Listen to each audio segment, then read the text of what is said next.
Welcome to the Sauce and Gravy channel. This is Johnny Mac, the Gravy Guy. In this episode, I'm going to show you how to make two balsamic glazes, one spicy and one sweet. And you know what? Both are extremely easy to make and they're very versatile. They go on salads, they go on main courses, even desserts. So let me show you how. Let's hit the spicy version first, shall we?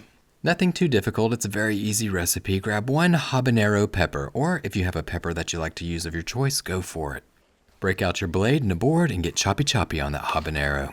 And I've gotten a lot of comments on this cutting board, people thinking that it's my tablet. No, it's not a tablet. See that white membrane and those seeds? Do not remove them. So here's the lowdown on this. You're going to use this pepper to infuse the flavor into that balsamic glaze. So keep it all in and just cut it up. It doesn't have to be pretty.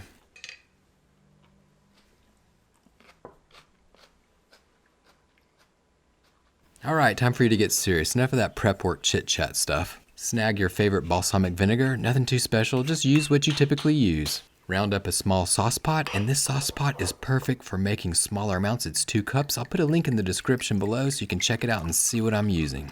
Pour in 1 cup or 250 milliliters of that balsamic vinegar.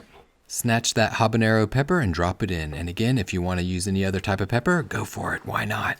Turn your burner up to medium-high heat and drop in 1 sprig of shrubbery, some fresh thyme.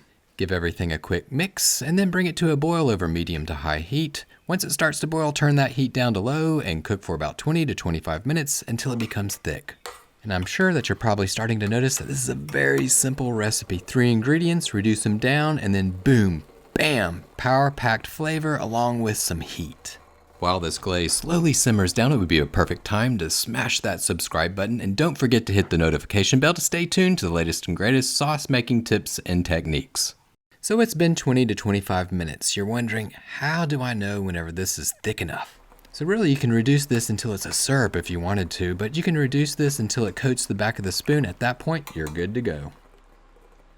You're almost done. You have one more step for this spicy glaze, and that's to get rid of all those chunks and that shrubbery. Grab a sieve or something to strain it out with and pour it into a glass jar or bowl. And you'll notice whenever this glaze starts to cool down, it'll become thicker and thicker. I know what you're thinking. This looks good. It's a hot and spicy glaze, but what does it go with? Veggies and a salad, that's a no-brainer. The acidity and spice pair well with a nice juicy fatty steak or grilled salmon. So that takes care of that spicy recipe. Now I want to show you a blueberry balsamic glaze that goes great with wild game and desserts, of course.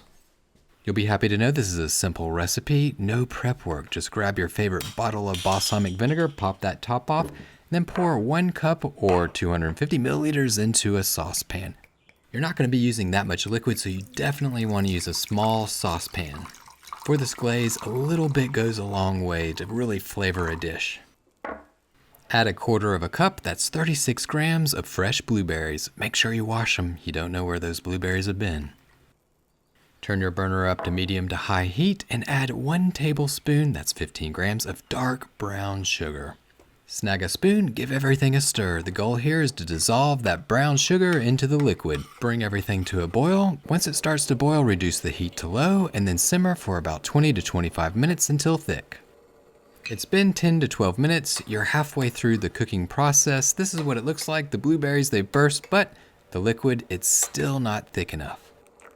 It's now been 20 to 25 minutes. Congratulations. The glaze, it coats the back of the spoon. The sugar and blueberries have infused their flavor into the liquid. There's only one more step, which is optional. You don't have to do this, but I'm going to strain out those blueberries.